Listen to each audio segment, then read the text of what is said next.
Assalamualaikum warahmatullahi wabarakatuh. Halo guys, balik lagi sama aku Ezma Fudakila di Learning Journal part 11 atau part 12 ya, nggak tahu, lupa ya. Jadi di sini aku akan membahas tentang kemarin ya, presentasi proposal gitu. Tonton aja sampai habis ya guys. Aku dari kelompok 1 yang beranggotakan Atfi, Anissa, Lulu, Nur Fitria, Sofi Fauzia, aku, Epi, Sifara, dan Firman. Seperti itu guys. Jadi ada 9 orang ya.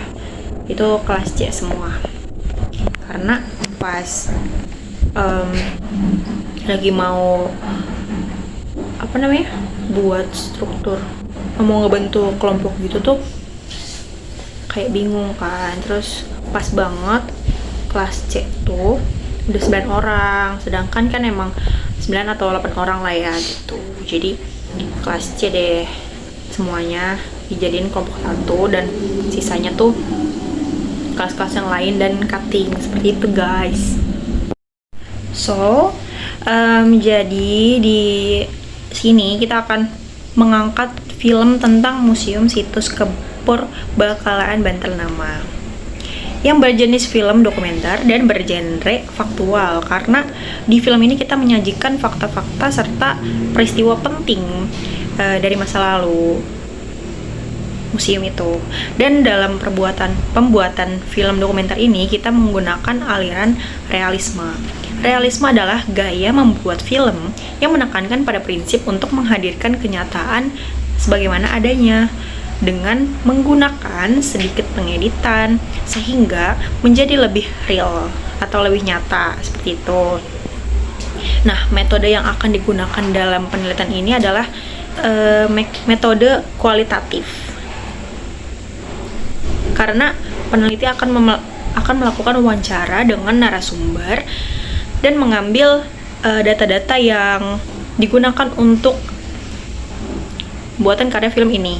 Penelitian kualitatif adalah penelitian mengenai riset yang bersifat deskriptif dan cenderung menggunakan analisis. Nah, teknik pengumpulan datanya itu dengan wawancara, observasi, studi literatur, dan studi existing. Selanjutnya itu ada departemen produksi film. Nah, jadi kan di sini kan kita kan nggak bekerja sendiri gitu kan, kita berkelompok dan pasti kita membagikan bagian-bagian gitu, kayak ada penulis skrip gitu kan, sinematografi dan lain-lain. Nah, yang pertama itu ada penulis naskah.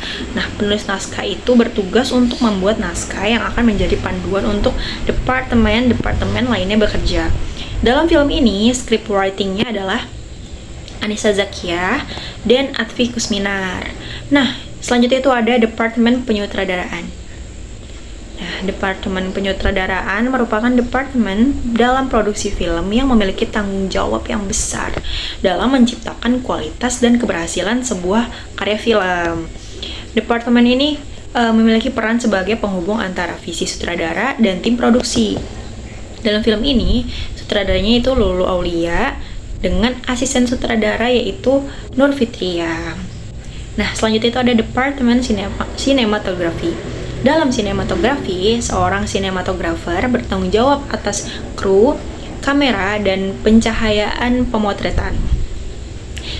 Sinematografer juga bertanggung jawab kepada sutradara mengenai teknik, pengambilan gambar, pergerakan kamera, komposisi, pencahayaan, dan penggunaan filter.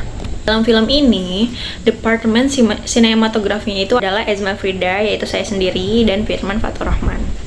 Nah, selanjutnya itu ada departemen artistik. Departemen artistik itu bertanggung jawab sepenuhnya terhadap penampilan fisik yang akan ada dalam visual film, baik yang berupa setting, properti, dan berbagai hal yang menyangkut elemen visual.